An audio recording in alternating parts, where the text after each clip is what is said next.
అలాగునే ఇతడు ఒక రాజు కుమారుడు, బెల్షస్సరు అనే రాజు కుమారుడు.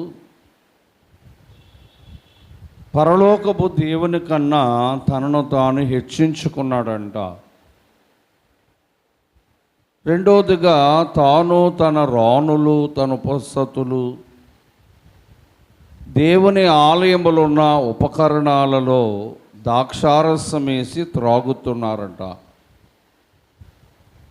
మూడవదిగా విగ్రహములను చేసుకొని ఆ విగ్రహములను వాటిని పూజిస్తూ వాటిని స్వీకరించిన వాడై ఉన్నాడు. దేవతా స్తంభములు స్తుతిస్తూ ఉన్నాడు. కాబట్టి దేవుడు ఇతని విషయములో ఒక రాత రాశాడు. 24వ వచనములు అంటాడు, కాబట్టి ఆయన నీ ఒక ఎదుట నుండి అరచి వచ్చి ఈ రాత రాసెను. ఆ రాసిన శాసనమేమనగా మెనే మెనే టేకిల్ ఉపాసి. పిల్లరా,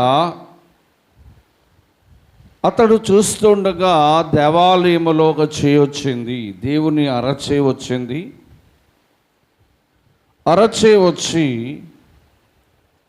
దైవ భాషలో ఒక రాత రాశాడు దేవుడు తన చేతితో. మెనే మెనే టేకిల్ ఉపాసము అని చెప్పి ఒక ప్రత్యేకమైన రాతను రాశాడు. ఈ మాటకు అర్థము 25వ వచనములో చూస్తాము. ఈ వాక్య భావం ఏమనగా, మెనే అనగా దేవుడు నీ ప్రభుత్వ విషయములో లెక్క చూసెను.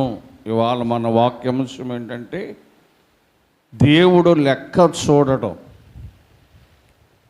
చాలామందికి లెక్కలు వచ్చు. ఏమా, కొందరు లెక్కలు బాగా లెక్క పెడతారు. ఏ లెక్కలు? ఎవరైనా డబ్బులు ఇస్తే డబ్బులు చాలా జాగ్రత్తగా ఒక్క కాగితం తక్కువ రాకుండా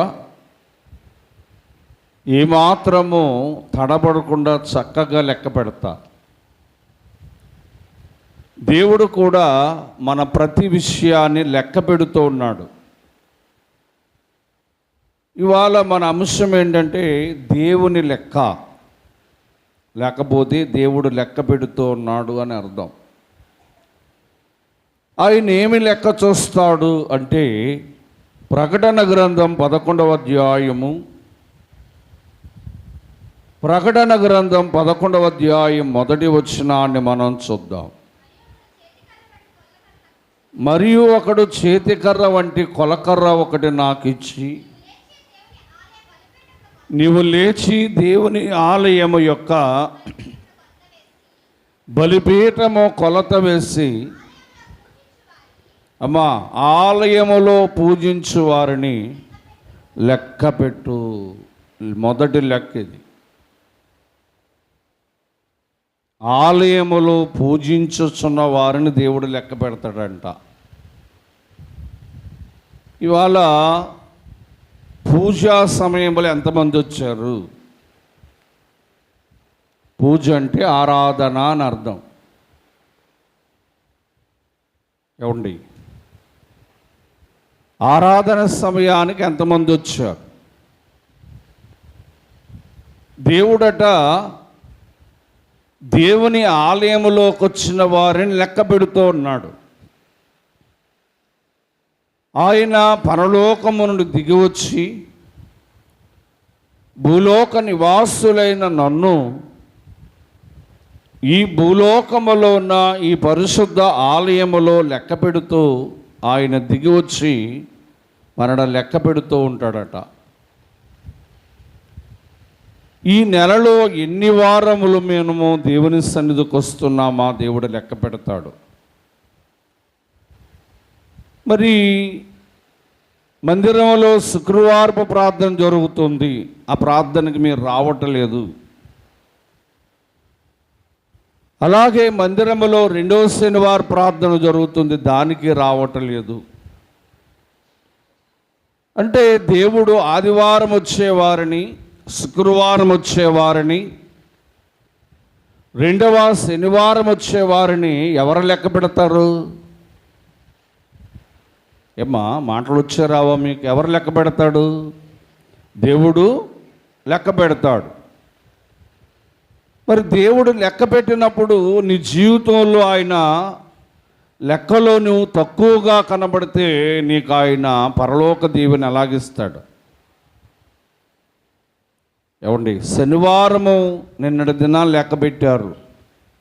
నిన్న దినం వచ్చిన వారు ఒకసారి చేయొద్దండి. వాదం కొరకు వస్తున్నారు, కానీ రాజమండ్రిలోనే ఉండి రాజమండ్రి సంఘ సభ్యులై ఉండి మీరు రాలేకపోతున్నారు. దేవుని వాక్యములో మందిరములోకి వచ్చేవారిని, మందిరములో పూజించేవారిని, మందిరములో ఆరాధించేవారిని దేవుడి సేవకుడు లెక్క పెట్టినా లెక్క పెట్టకపోయినా దేవుడు లెక్క పెడతాడట. ఈ వారములో ఒక్క ఆదివారమే వచ్చారు, శుక్రవారం రావటం లేదు అని దేవుడు లెక్క పెడుతున్నాడు. రాజమండ్రిలో రాత్రి 10 వరకు కూడా ప్రజలు తిరుగుతారు. దూరమైనా మనం రావచ్చు, ఏమి అభ్యంతరం లేదు, ఏదో ఆటో ఉంటుంది. అవసరమైతే దేవుని మందిరాన్ని రావడానికి నడిచేలా రావాలి. ఎందుకంటే దేవుని మందిరములో మనుష్యులు మనలను లెక్క పెట్టినా లెక్క పెట్టకపోయినా దేవుడు లెక్క పెడుతున్నాడు. నువ్వు ఎన్ని శనివారములు, ఎన్ని శుక్రవారములు దేవుని మందిరములోకి వస్తున్నావా అన్నది ఎవరు లెక్క పెడతారట? దేవుడు. చెప్పండి, దేవుడు లెక్క పెడతాడు. ఆయన అంటున్నాడు, దేవుని ఆలయములోకి వచ్చిన వారిని, దేవుని ఆలయములోకి వచ్చి పూజిస్తున్న వారిని లెక్క పెట్టండి అన్నాడు. మరి నీవు ఆదివారమే వస్తున్నావు వారానికి, మరి శుక్రవారం ఎందుకు రాలేకపోతున్నావు? దేవుని విషయంలో నువ్వు లెక్క తెప్పావంటే, దేవుని విషయంలో నువ్వు లెక్కను తెప్పావంటే నువ్వు అన్ని విషయాల్లో దేవుడు నిన్ను తప్పిస్తాడు. ఆ విషయాన్ని నువ్వు గుర్తుపెట్టుకోవాలి. దేవుని పిల్లారా, ఇవాళ మన అంశం ఏంటంటే దేవుని లెక్క. దేవుని లెక్క. అందరూ చెప్పండి, ఏంటమ్మా? దేవుని లెక్క. మరికొందరు ఒక వారం వచ్చి ఒక వారం రారు, ఒక వారం వచ్చి సంస్కారం తీసుకొని 4 వారాలు సెలవు తీసుకుంటారు. దేవుని మందిరములో దేవుడు ఉన్నాడు కనుక వచ్చిన ప్రతి వారిని దేవుడు లెక్క పెడుతూ ఉన్నాడు. ఆయన దేవదూతలు లెక్క పెడుతున్నారు. ఇదిగో పలానా రమణమ్మ గారు వచ్చారు, పలానా శాంతమ్మ గారు వచ్చారు, పలానా పూర్ణ గారు వచ్చారని ఎవరు లెక్క చూసుకుంటారు? దేవుడు లెక్క చూసుకుంటాడు. ఇది దేవుని మందిరములో దేవుడు లెక్క చూస్తూ ఉన్నాడు. రెండవ లెక్క చూద్దాం. మత్తయి సువార్త 12వ అధ్యాయము 36వ వచనాన్ని మనం చూద్దాం. మత్తయి సువార్త 12:36. నేను మీతో చెప్పుచున్నదేమనగా మనుషులు పలుకు ప్రతి వ్యర్థమైన మాట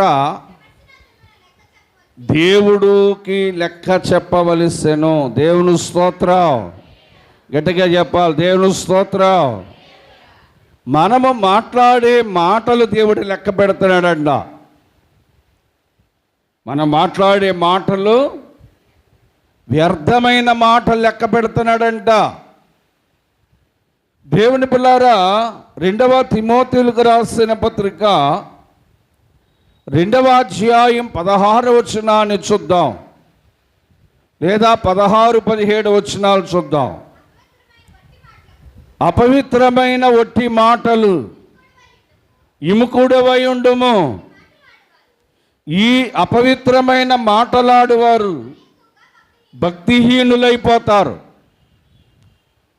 నువ్వు మాట్లాడే ప్రతి మాట దేవుడు లెక్క పెడుతున్నాడు.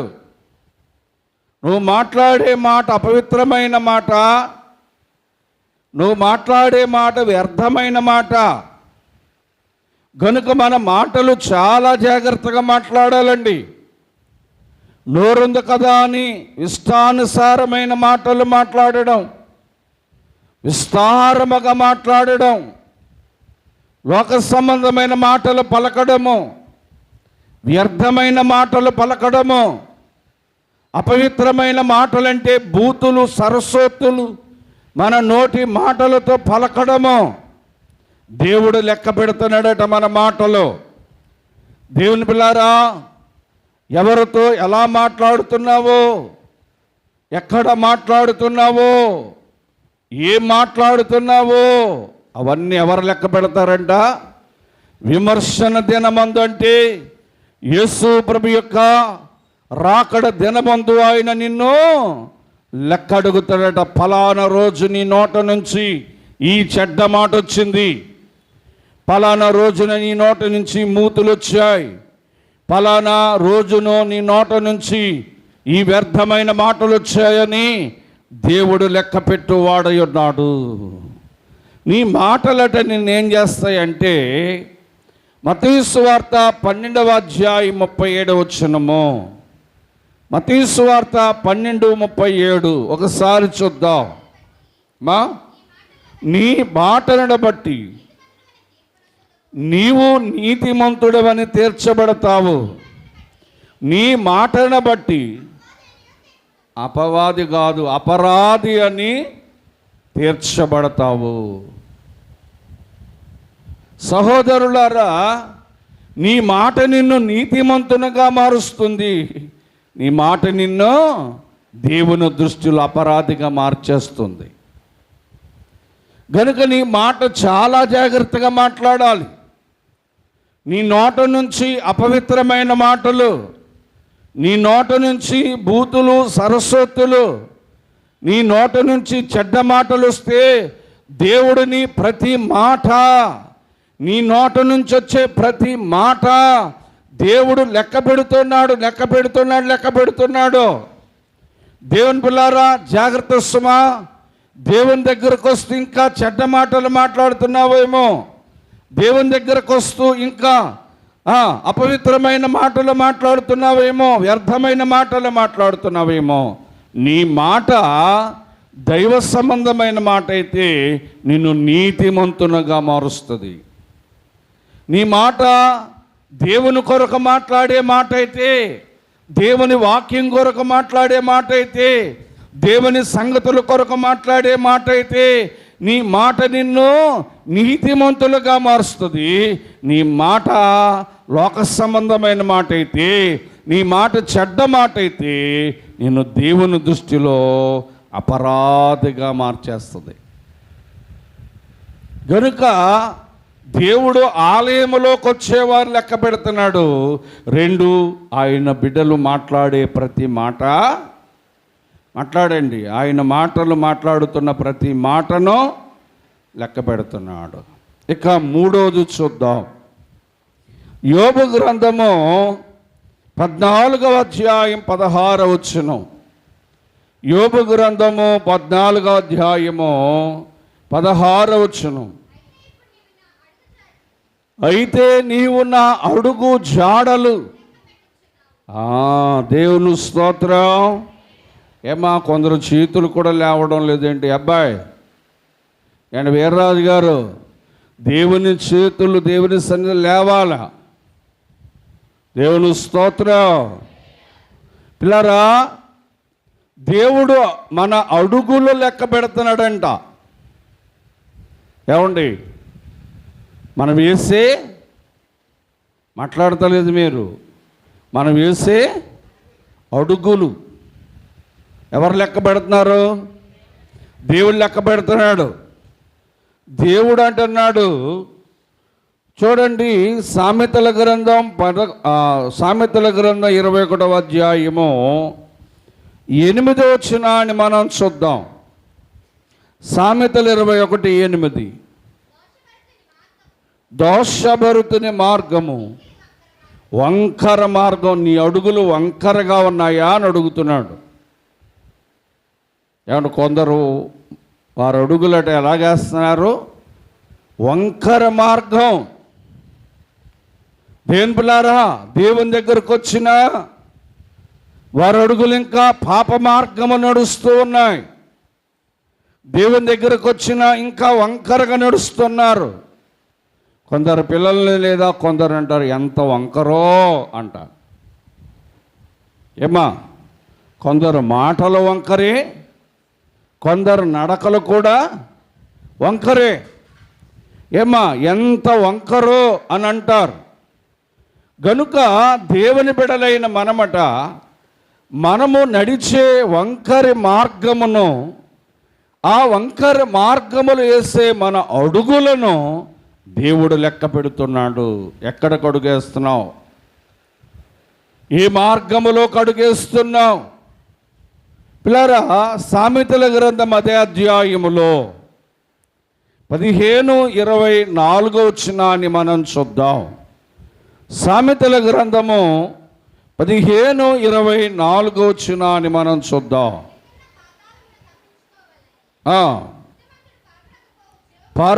బుద్ధిమంతుడు పరలోకమునకు పోవు జీవ మార్గములో నడుచుకొను. అంటే మనము అడుగులు, అమ్మా చాలా జాగ్రత్తగా వినాలా, మీ అడుగులు వంకరగా ఉన్నాయా?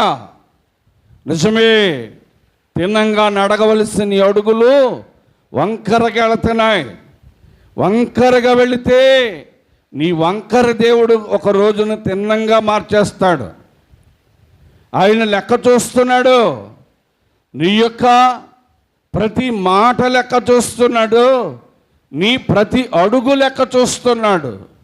నువ్వు ఎలాగ అడుగేస్తున్నావో, నువ్వు వెళ్ళే అడుగులు మంచివేనా? నీవు వెళ్ళే చోటులో మంచి అడుగులు వేస్తున్నావా?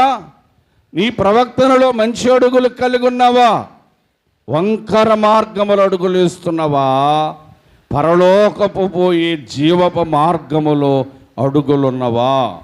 కనుక దేవుడట మన అడుగులను లెక్క పెడుతున్నాడు. మనం ఎన్ని అడుగులు వేస్తున్నామో. ఆయన వాక్యాన్ని మనం చూస్తే, 1 దేవాలయములోకి వచ్చేవారిని లెక్క పెడుతున్నాడు. 2 వ్యర్థమైన మాటలు మాట్లాడేవారిని లెక్క పెడుతున్నాడు. 3 మనము నడుచుచున్న అడుగులను ఆయన లెక్క పెడుతున్నాడు. దేవుని స్తోత్రం, దేవుని స్తోత్రం. పిల్లరా, ఇక మరొక విషయాన్ని చూద్దాం. రోమాపత్రిక 14వ అధ్యాయము 11-12 వచనాలు చూద్దాం. ప్రతి మోకాలు నా యొద్ద వంగవలను, ప్రతి నాలుకను దేవుని స్తుతించవలను ప్రభు చెప్పుచున్నాడు అని రాయబడి ఉన్నది. కనుక ప్రతి వాడు దేవునికి లెక్క అప్పగించాలి. దేని కొరకు లెక్క అప్పగించాలి? అమ్మా, వాక్యంలో మొదటి 2 మాటలు చెప్పాడు. 1, నీవు రోజుకి ఎన్నిసార్లు మోకరిస్తున్నావో. ఏమా, రోజుకి దేవుని సన్నిధిలో, దేవుని ఎదుట ప్రార్థనలో ఎన్నిసార్లు మోకరిస్తున్నావు? దేని పిల్లారా, ఒక చిన్న ఉదాహరణ చెప్తాను మీకు. దానియేలు గ్రంథము 6వ అధ్యాయం 10వ వచనములో దానియేలట ఒకసారి చూద్దాం. దానియేలు కొరకు దేవుడు లెక్క పెట్టిన లెక్క చూద్దాం. ఇటు శాసనము సంతకము చేయబడిన తర్వాత దానియేలు తెలుసుకొనెను. అతడు తన ఇంటికి వెళ్ళి యథాప్రకారముగా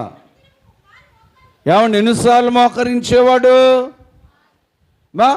రోజుకి నూరులు ఉన్నాయా మీకు?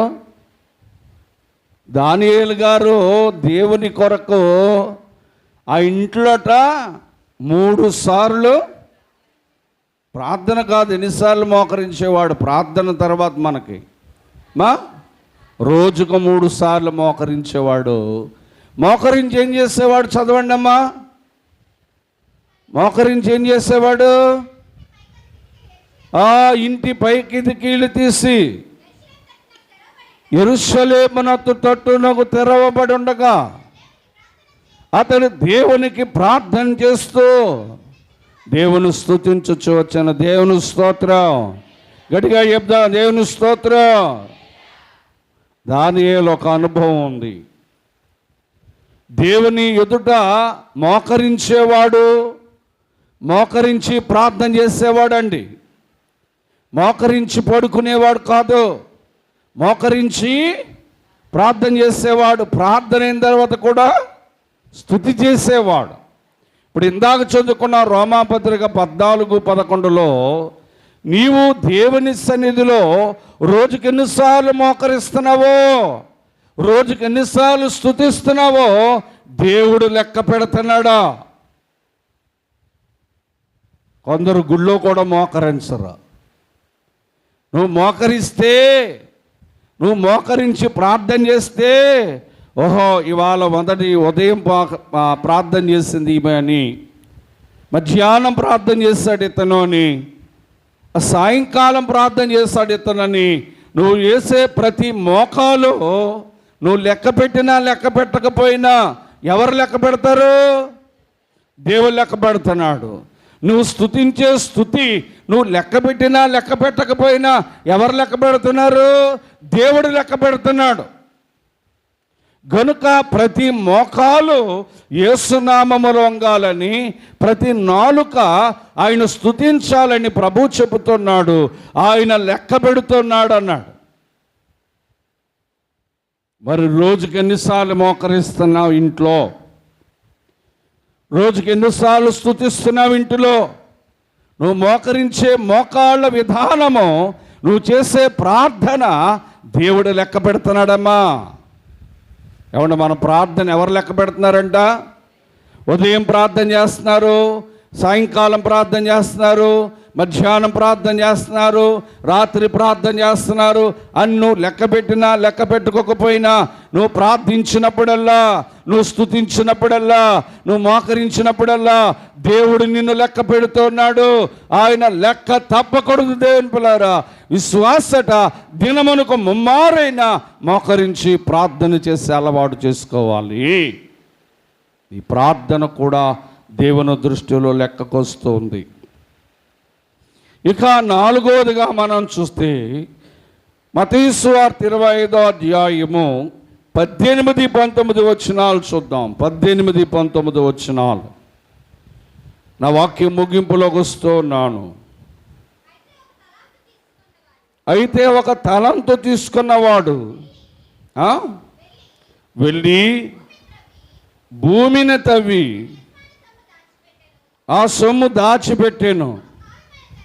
బహుకాలమైన తర్వాత ఆ దాసుడు యజమానుడు వచ్చి వారి యొద్ద లెక్క చూసుకొనెను. దేవుని స్తోత్రం. గడిగా చెప్దాం, దేవుని స్తోత్రం. పిల్లరా, తలంతులలో దేవుడు లెక్క అడుగుతున్నాడు. ఒకరికి 5 తలంతులు ఇచ్చాడంట, ఒకరికి 2 తలంతులు ఇచ్చాడంట, మరొకరికేమో 1 తలంతి ఇచ్చాడంట. 5 తలంతులు ఇచ్చిన వాడేమో ఇంకొక 5 సంపాదించుకున్నాడంట. 2 తలంతులు ఇచ్చిన వాడేమో 2 సంపాదించుకున్నాడంట. 1 తలంతి ఇచ్చినాడు భూమిలో దాచాడంట. అయితే ఆ తలంతులు ఇచ్చిన యజమానుడు వచ్చి లెక్కడిగాడంట. బాయ్, నీకు తలంతులు ఇచ్చాను.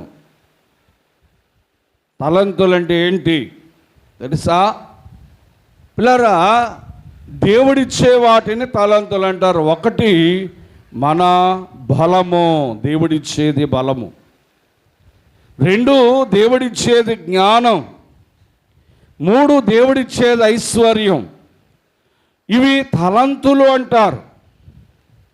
మరి దేవుడిచ్చిన బలము దేవుని కొరకు వాడుతున్నావా? దేవుడిచ్చిన జ్ఞానము దేవుని కొరకు వాడుతున్నావా?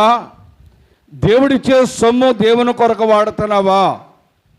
మరి దేవుడు నీకు ఒక తలంతు ఇచ్చాడు, ఏంటంటే బైబిల్ చదివే తలంతు. ఊళ్ళో బైబిల్ చదువుతున్నాం. మరి ఏమంటే మీలో ఎంతమందికి చదవచ్చు? రోజు బైబిల్ చదివే తలంతు నువ్వు వాడుకుంటావా? అలాగే పాటలు పాడే తలంతు, విజయరాజు గారికి పాటలు పాడే తలంతు ఇచ్చాడు సంఘ పెద్ద విజయరాజు గారికి. ఆయన వాడుకోవాలి ఆ తలంతు. పిల్లరా, మరి ప్రవళకాకు, నాగలక్ష్మికి, సాయికి, వనితకు మందిరములో పరిచర్య చేసే తలంతు ఇచ్చాడు. అదొక తలంతు. దేని పిల్లరా, వాక్యము చదవడం ఒక తలంతు, ప్రార్థన చేయడం ఒక తలంతు, పాటలు పాడడం ఒక తలంతు, పరిచర్య చేయడం ఒక తలంతు, దేవునికి అర్పణ ఇవ్వడం ఒక తలంతు. ఇవి చేసే ప్రతి పని కూడా దేవుడు ఏం చేస్తాడంట? ఏం చేస్తాడంట?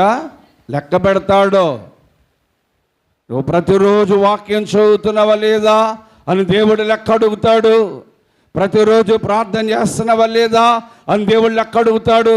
దేవుని మందిరములో పాటలు పాడుతున్నావా లేదా అని దేవుడు లెక్క అడుగుతాడు. దేవుని మందిరములో పరిచయం చేస్తున్నావా లేదా అని లెక్క అడుగుతాడు. దేవుని మందిరములో మంచి అర్పణిస్తున్నావా లేదా అని దేవుడు లెక్క అడుగుతాడు. తలంతుల లెక్క. పిల్లరా, దేవుని మందిరములోకి వచ్చేవారిని లెక్క. వ్యర్థమైన మాటలు మాట్లాడితే దేవుని దృష్టిలో లెక్క.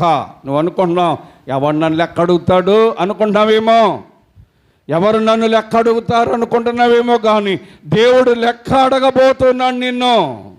నువ్వు చేసే ప్రతి కార్యము, నువ్వు చేసే ప్రతి పని విషయంలోనూ దేవుడు లెక్క అడగబోతున్నాడు నిన్ను. చిన్న ఉదాహరణ చెప్తాను మీకు. బైబిల్ గ్రంథములో అననీయా, సపేరా అనేవారు ఉన్నారు. వారు భూమిని అమ్మేశారు.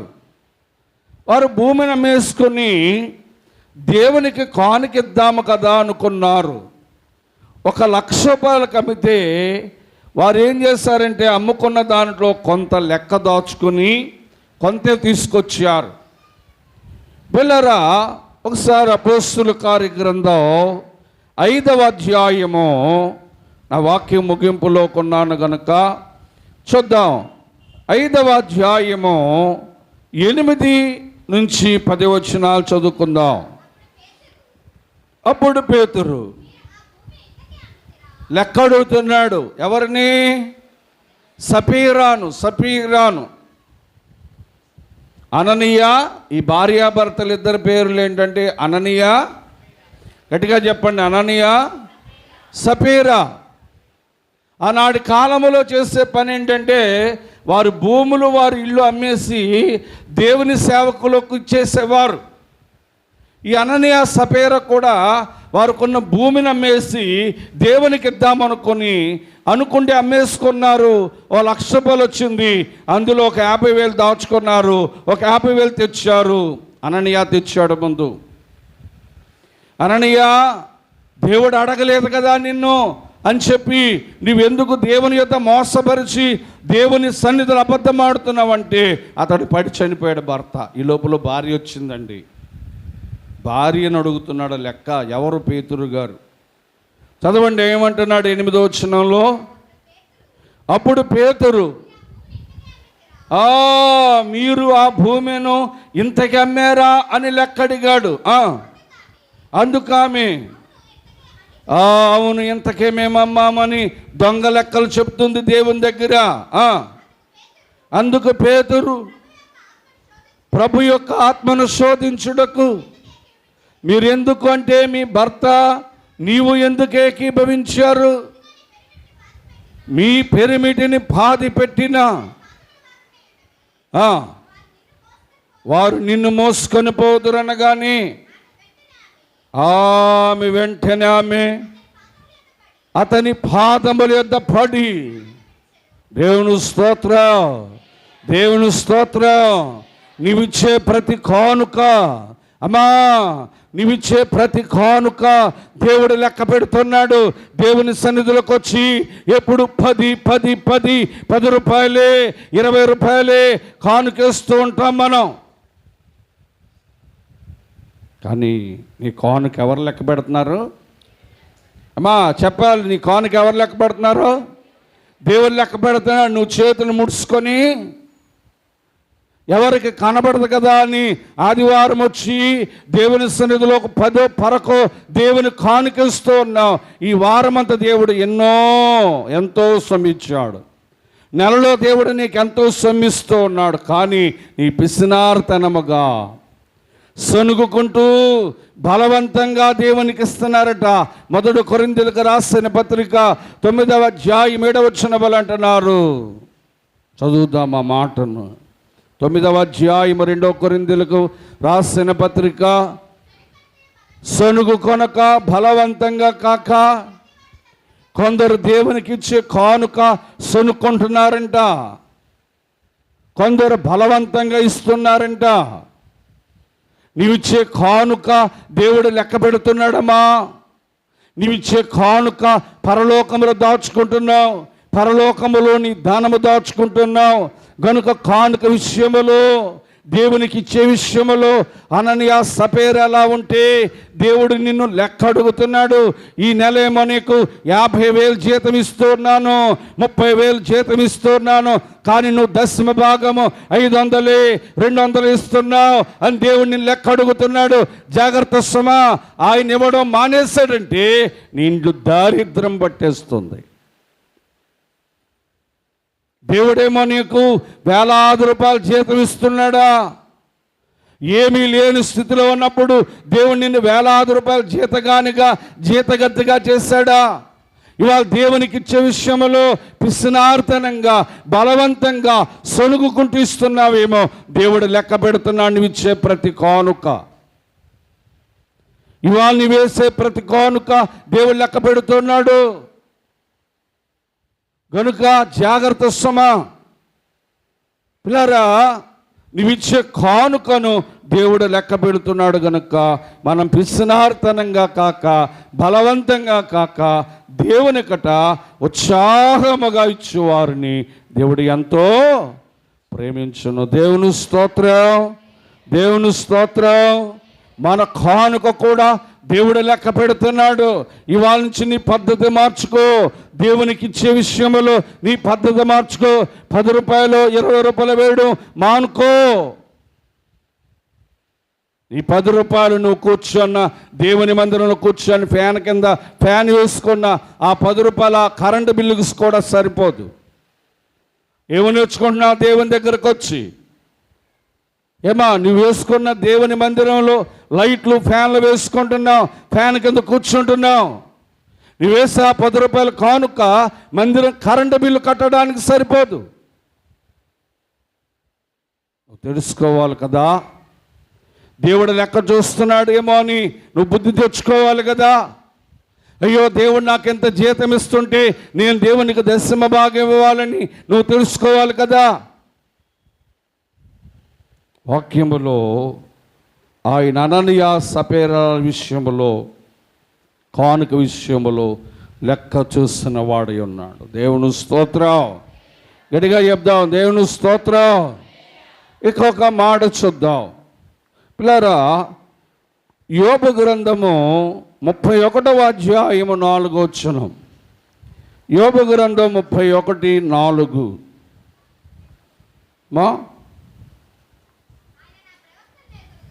ఆయన నా ప్రవక్తనని ఎరుగును కదా. నీ ప్రవక్తను కూడా లెక్క పెడుతున్నాడట. నువ్వు ఎలా ప్రవర్తిస్తున్నావో దేవుడు. ఏమా గుళ్ళోనేమో పావురంలాగా ప్రవర్తిస్తుంది, బయటేమో కాకిలా ప్రవర్తిస్తున్నావేమో. గుళ్ళోనేమో గొర్రె పిల్లగా ఉండి బయటేమో పంది పిల్లలాగా ఉంటున్నావేమో. ఏంటి నీ ప్రవక్తన? దేవుడు లెక్క చూస్తున్నాడు. వాక్యములు అంటున్నాడు ఆయన, నీ ప్రవక్తను బట్టి. ఓషియా గ్రంథము 4వ అధ్యాయము హోషేయ గ్రంథము 4వ అధ్యాయము 9వ వచనములో నీ ప్రవక్తను బట్టి నేను నిన్ను శిక్షిస్తాను అన్నాడు. ఏమా, నీ ప్రవక్త లెక్క పెడుతున్న దేవుడు అన్నాడు. నీవెలా ప్రవర్తిస్తున్నావో, నీ ప్రవక్తన మంచిదా చెడ్డదా అని దేవుడు లెక్క పెడుతున్నాడు కనుక నీ ప్రవక్తన సరి లేకపోతే దేవుడు నిన్ను శిక్షించక మానడు. ఎవరి కళ్ళు కప్పుతావు నువ్వు? ఎవరి కళ్ళు కప్పి నీ ప్రవక్తన చెడ్డ ప్రవక్తనగా ఉన్నదో, ఎవరు కళ్ళు కప్పినా మన దేవుని కళ్ళు ఏమన్నా కప్పగలమా? ఏమా కప్పగలమా? కప్పలేము. మొన్న ఒకరింటికి వెళ్ళాం. ఒకరింటికి వెళితే దేవునికి తెలుసు, నీ ప్రవక్తను బట్టి నిన్ను శిక్షిస్తున్నాను. రోమాపత్రిక 8:13 అంటున్నాడు. నీ ప్రవక్తన, చదవండి ఆ మాటని, 8:13. ఆ వాక్యం ముగింపులోకి వస్తూ ఉన్నాను. మీరు శరీరానుసారంగా ప్రవర్తిస్తే చస్తారు. ఒకటే మాట దేవుడు అంటున్నాడు, జాగ్రత్త. నీ ప్రవక్తని నేను లెక్క చూస్తున్నాను అబ్బాయి, నీ ప్రవక్తని ఏం బాగోలేదు, నా దగ్గరకు వచ్చి నా శరీర రక్తాలు తీసుకుంటూ త్రాగుతున్నావు, సిగరెట్లు కాలుస్తున్నావు, బూతులు ఆడుతున్నావు, పరస్త్రీలతో పరపురుషులతో వ్యామోహం కలిగి ఉన్నావు. నీ ప్రవక్తను మార్చుకోకపోతే నువ్వు చస్తావు. నువ్వు చస్తావు. దేవుడు శిక్షించడం మొదలెట్టాడంటే, దేవుని శిక్ష నీ మీదకి వచ్చిందంటే నువ్వు చస్తావు. శరీరానుసారంగా ప్రవర్తించడం తప్పు. మనం ఆత్మానుసారంగా మనము ప్రవర్తించాలా. కనుక మన ప్రవక్తను ఎవరు లెక్క పెడుతున్నారు? దేవుడు లెక్క పెడుతున్నాడు. దేవుని స్తోత్రం. మీ అందరి లెక్క ఒక లెక్క, మాకొక లెక్క పెట్టాడు దేవుడు. 2 కొరింథీయులకు రాసిన పత్రిక 9వ అధ్యాయం 7వ వచనం. దేవుని సేవకుల కొరకు మాట్లాడుతున్న మాట ఇది. 2 కొరింథీయులకు రాసిన పత్రిక 9వ అధ్యాయం 7వ వచనం.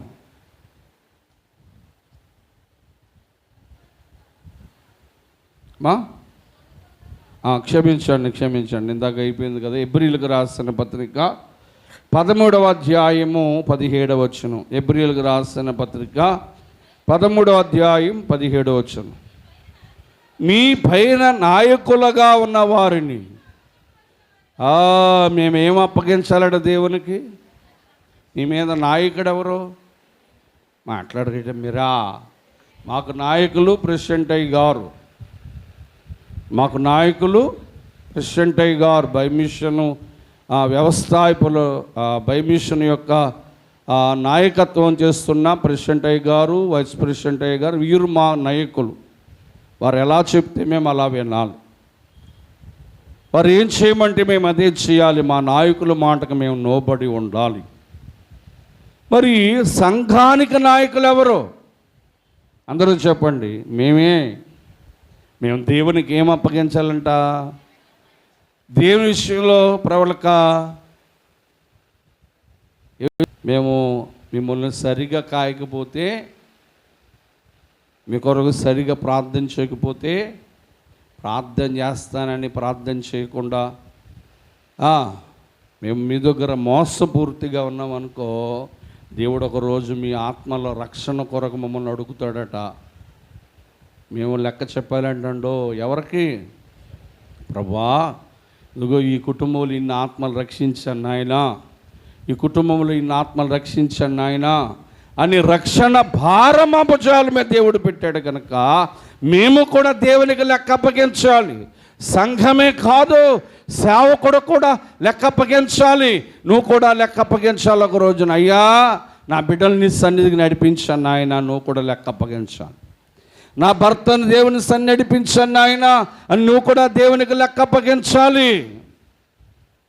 నువ్వు కూడా ఎంతమందిని దేవుని సన్ని నడిపిస్తున్నావో దేవుడు నిన్ను కూడా ఒక రోజున లెక్క అడుగుతాడు. పిల్లారా, మరి మన యోబు గారు ఒక మాట అన్నాడు. యోబు గ్రంథము 5వ అధ్యాయం 9వ వచనం చదువుకొని వాక్యాన్ని ముగించేసుకుందాం. యోబు గ్రంథము 5వ అధ్యాయము 9వ వచనం. ఆయన శోధింపచాలని మహత్కార్యములను లెక్కలేనన్ని అద్భుత క్రియలను చేయును. దేవుని స్తోత్రం. చేతులెత్తలందరూ దేవుని స్తోత్రం, దేవుని స్తోత్రం. ఏమో ఒక మాట చెప్తున్నాను వినండి. మీ లెక్క సరిగా ఉంటే దేవుడు లెక్కలేనన్ని కార్యాలు నీ జీవితంలో చేస్తారట. ఏం సరిగా ఉంటే మరి చెప్పండి. మీ లెక్క సరిగా ఉంటే లెక్కలేనన్ని మేలులు చేస్తాడట దేవుడు నీ జీవితంలో. వాక్యములు ఏమన్నాడు?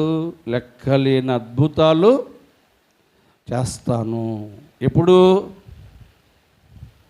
చెప్పండి? ఇప్పుడు నీ లెక్క సరిగా ఉండాలి. నీ లెక్క ఎలా ఉండాలి? దేవుడు నేను లెక్క చూస్తే వారం వారం మందిరానికి వస్తూ, శనివారం రెండవ శనివారం మందిరానికి వస్తూ, ఆదివారం మందిరానికి వస్తే ఆ లెక్క తప్పలేదు కనుక దేవుడు నీ జీవితంలో అద్భుత కార్యం చేస్తాడు. నీ నోటి నుంచి అపవిత్రమైన మాటలు రాకుండా నీవు చూసుకుంటే దేవుడు నీ మాటలు లెక్క పెడతాడు. అలాగనే నీవు నడిచే అడుగులు తప్పుడు మార్గమును నడవకుండా, తప్పుడు పద్ధతిలో నడవకుండా నీ అడుగులు సరి చేసుకుంటే దేవుడు నీ అడుగులు లెక్క పెడతాడు. దేవుని పిల్లారా, నువ్వు చేసే ప్రార్థన, మోకరించి చేసే ప్రార్థన దేవుడు లెక్క పెడతాడు. నువ్వు స్తుతించే స్తుతిని దేవుడు లెక్క పెడతాడు. అలాగనే నీవు దేవునికి ఇచ్చే ప్రతి తలంతు, దేవుడినికి ఇచ్చే ప్రతి తలంతు నువ్వు వాడాలి. ఏం చేయాలమ్మా? వాడాలి. దేవుడు ఒక తలంతు ఇస్తే అవి 2 తలంతులుగా మార్చుకోవాలి. బైబిల్ విషయంలో ప్రతి పరిచారకులు దేవుని సేవకులుగా దేవుడు మారుస్తాడు. దేవుని స్తోత్రం. ముందు నేను విశ్వాసిని, తర్వాత పరిచారకుడును, ఇవాళ దైవ సేవకుడను. ముందు విశ్వాసిగా ఉన్న నా తలంతు, నేను పరిచారకునిగా నా తలంతు పెంచుకున్నాను. నా తలంతును చూసిన నా దేవుడు నన్ను సేవకునిగా తలంతులోనికి మార్చాడు. మన తలంతు పెరగాలి దేవుని పిల్లారా. అంతేకాదు, మనం ఇచ్చే ప్రతి కానుక, ఇవాళ నీ వేసే ప్రతి కానుక, నీ వేసే ప్రతి దశమ భాగము దేవుడు లెక్క పెడుతున్నాడు. ఏమంటే వీర్రాజు గారు, ఇంటికాడ నిద్ర రావట్లేదు, గుళ్ళో వస్తుంది మీకు నిద్ర. గమనించాలి. మనం వేసే ప్రతి కానుక, మనం ఇచ్చే ప్రతి దశమ భాగము దేవుడు లెక్క చూస్తున్నాడు. మనము నడిచే ప్రవక్తన దేవుడు లెక్క చూస్తున్నాడు. జాగ్రత్త సుమా. దేవుడు మనలను ఒక రోజున లెక్క అడుగుతాడు. దేవుడు మనల్ని ఒక రోజున చెప్పండి ఏం అడుగుతాడు? లెక్క అడుగుతాడు. కనుక మన లెక్క సరిగా ఉంటే మనం ఊహించలేనన్ని మేళ్లను దేవుడు మనకు చేస్తాడు. ఈ మాటలు ప్రభు దీవించునుగాక. పరాలో